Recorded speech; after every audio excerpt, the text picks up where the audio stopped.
Hi, I'm Lorie Coates, BCBA and co-coordinator of the BATE team in Davis School District. And I'm Joceline Ruiz, co-coordinator of the BATE team and BCBA, and we're back with a new episode of BATE Debate Topics Worth Tackling. BATE Debate addresses simple research-based individual practices that work with individual students or groups of students in school settings.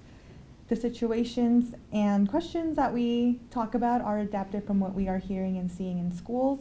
These are common struggles with students of all abilities, and although they are simple strategies, they will be effective at decreasing challenging behavior and making your day just a little bit easier.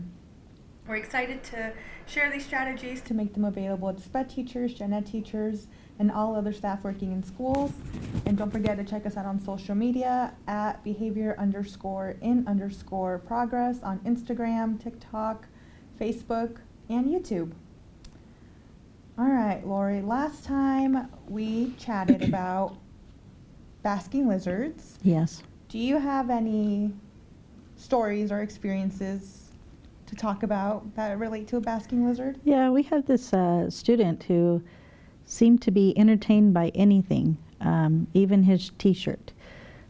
So we would work really hard to try to get him motivated to do things, and he would just play with his t-shirt all day long. He was just totally fine doing that. But they finally discovered his real love for dinosaurs.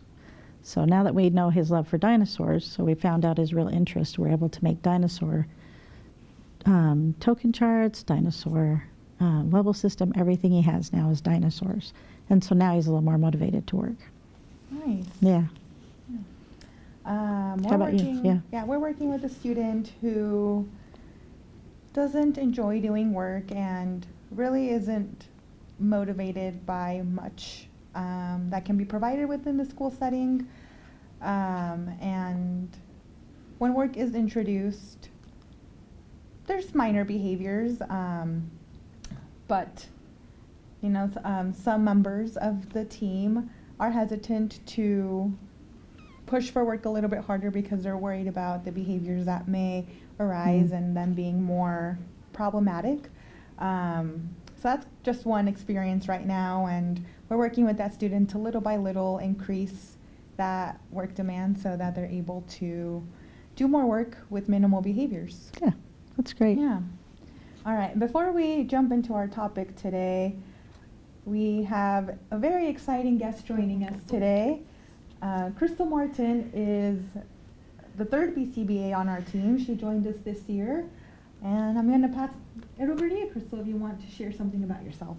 Yeah, thanks. I'm really excited to be here, and I have really enjoyed joining the BATE team this year and learning a lot of new things, learning about consulting with teachers around the district.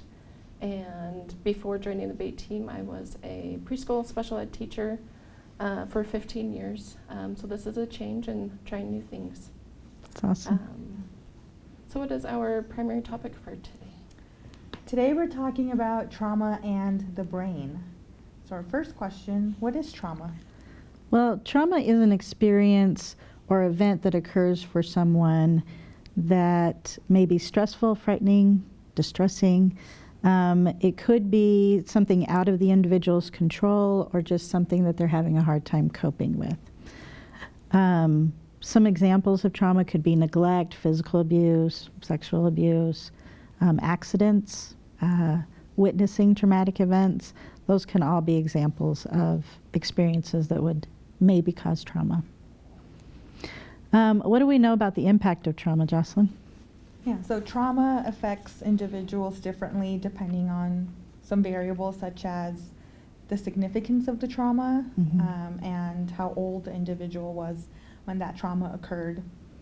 But in any case, experiencing trauma can negatively affect the brain's chemistry and structure, as well as impact brain development. This can also cause our stress response systems, or otherwise known as our fight or flight response, to become overly active and overly reactive. By overly active, that means that our stress response system is on high alert most of the time. Our body may be flooded with stress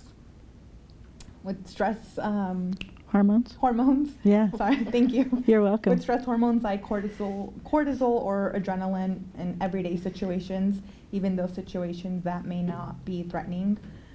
By overreactive, that means that a person responds to stress more intensely than necessary. So for example, a minor disagreement can feel like a serious threat, or the body can react as if it's in danger. So things like heart racing, tense muscles may be present. I really liked the analogy of the smoke alarm, so super sensitive smoke alarm. A healthy smoke alarm would only go off if there is real danger, but a smoke alarm that is overly active and overly reactive will go off when any minor thing happens. Somebody burns toast, somebody lights a candle, so that can be really frustrating if the individual has experienced trauma, because that alarm is constantly going off in their brain. Yeah. We also know that trauma that's experienced at an earlier age, or that is more prolonged or extreme, has a longer term impact on the individual. For example, a baby who experiences neglect versus an adult who experiences a traumatic event as a grown-up will experience more challenges as a result. Yeah, absolutely. So a traumatic experience that occurred as a baby has more impact than if the trauma was experienced as an adult. Wouldn't a baby not remember what happened to them? The answer to that is yes and no, right? This is where we get into the neurology of the brain. Even though a baby or a young child may have no recollection of the events that happened, the impact on the brain still persists as the child grows older. The brain develops starting at the brainstem and going into those central parts of the brain that we refer to as the reptilian brain. These bottom parts are responsible for basic functions such as breathing, heart rate, blood pressure, fight or flight. That's where all these things happen. And all information we process starts at the lower levels of the brain. So as we grow older, more complex processes and structures like the cortex, which helps us problem solve, develop.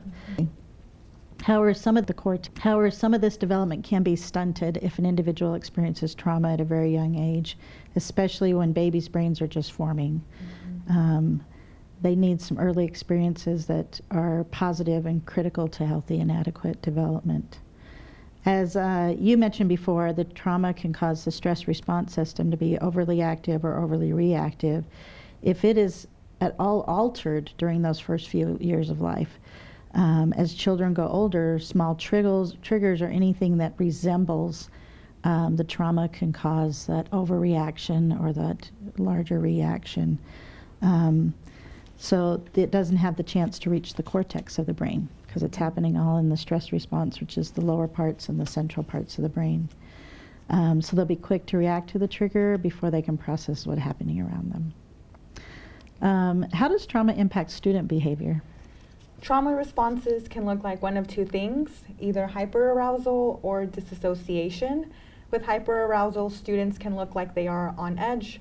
Often, with dissociation, students may drift off and look like they are daydreaming. With either response, there's an impact in learning.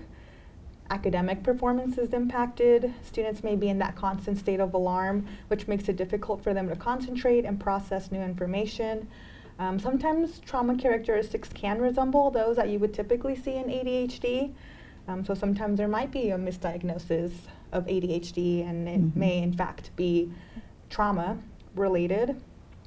Social emotional development is also impacted. Students may not have yet developed the skills they need to cope or effectively communicate what they are experiencing. All these factors can also affect a student's sense of self and the relationships that they form. We talk about relationships a whole lot in this podcast, and it really does impact the relationships that students build. They may isolate or not feel motivated to engage in their learning or in relationships.